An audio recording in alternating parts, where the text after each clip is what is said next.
హనీమూన్‌లో విషాదం, రాజా రఘువంశీ హత్య కేసులో విస్తుపోయే నిజాలు. ఇటీవల దేశవ్యాప్తంగా సంచలనం సృష్టించిన రాజా రఘువంశీ హత్య కేసులో రోజుకో కొత్త విషయం వెలుగులోకి వస్తోంది. హనీమూన్ కోసం భార్యతో కలిసి మేఘాలయ వెళ్లిన మధ్యప్రదేశ్‌కి చెందిన రాజా రఘువంశీ అత్యంత దారుణంగా హత్యకు గురవడం తీవ్ర కలకలం రేపింది. ఈ హత్య వెనుక అతని భార్య సోనమ్, ఆమె ప్రియుడు రాజ్ కుష్వాతో ఉన్నారని పోలీసులు నిర్ధారించారు.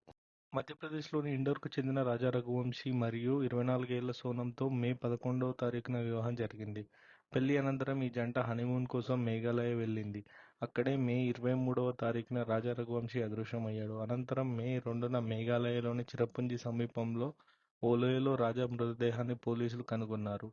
పోలీసుల దర్యాప్తులో విస్తుపోయే నిజాలు బయటపడ్డాయి. సోనమ్‌కు రాజ్ కుహ్వాతో వివాహేతర సంబంధం ఉందని, రాజాను అడ్డు తొలగించుకోవడానికి వీళ్ళిద్దరూ కలిసి ఈ హత్యకు పక్కా ప్రణాళిక రచించారని తేలింది. రాజ్ కుహ్వా మరియు మరో ముగ్గురు నిందితులు ఆకాష్ రాజ్పుత్, విశాల్ సింగ్ చౌహాన్, ఆనంద్ కుర్మి ఈ హత్యకు సుపారీ ఇచ్చి మేఘాలయ పంపినట్లు పోలీసుల విచారణలో వెల్లడైంది. హత్య జరిగిన రోజు ఉదయం మే 23 సోనం మరియు రాజా రిసార్ట్ నుంచి బయటకు వెళ్లారు. మార్గమధ్యలో పథకం ప్రకారం అప్పటికే అక్కడ ఉన్న నిందితులు వారితో కలిశారు. అందరూ కలిసి వెళ్తుండగా ఏకాంత ప్రదేశంలో రాజాపై దాడి చేసి తలపై బలమైన ఆయుధంతో కొట్టి చంపేశారు. అనంతరం మృతదేహాన్ని లోయలో పడేశారు.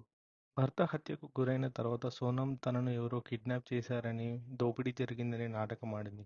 ఉత్తరప్రదేశ్లోని గాజీపూర్లో ఆమె పోలీసులకు లొంగిపోయింది. అయితే పోలీసులు క్షుణ్ణంగా విచారణ అనంతరం సోనం అసలు నిజస్వరూపం బయటపడింది. ఆమె కాల్ డేటా మరియు ఇతర సాంకేతిక ఆధారాలతో ఆమెని నిందితురాలుగా గుర్తించారు. సోనంతో పాటు ఆమె ప్రియుడు రాజ్ మరియు హత్యకు పాల్పడిన మిగతా ముగ్గురిని పోలీసులు అరెస్ట్ చేశారు.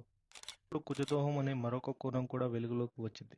సోనంకు కుజదోషం ఉందని, అదే దోషం ఉన్న రాజాను వివాహం చేసుకుంటే ఆ దోషం తొలగిపోతుందని ఆమె కుటుంబం భావించినట్లు తెలుస్తుంది. దోష నివారణ కోసమే ఈ పెళ్లి జరిగిందని, ఆ తర్వాత రాజాను హత్య చేసి తన ప్రియుడితో పెళ్లి చేసుకోవాలని సోనం పథకం పన్నినట్లు రాజా కుటుంబ సభ్యులు ఆరోపిస్తున్నారు. ఈ కేసు ప్రస్తుతం దర్యాప్తులో ఉంది. నిందితులను కఠినంగా శిక్షించాలని రాజా కుటుంబ సభ్యులు మరియు ప్రజలు డిమాండ్ చేస్తున్నారు.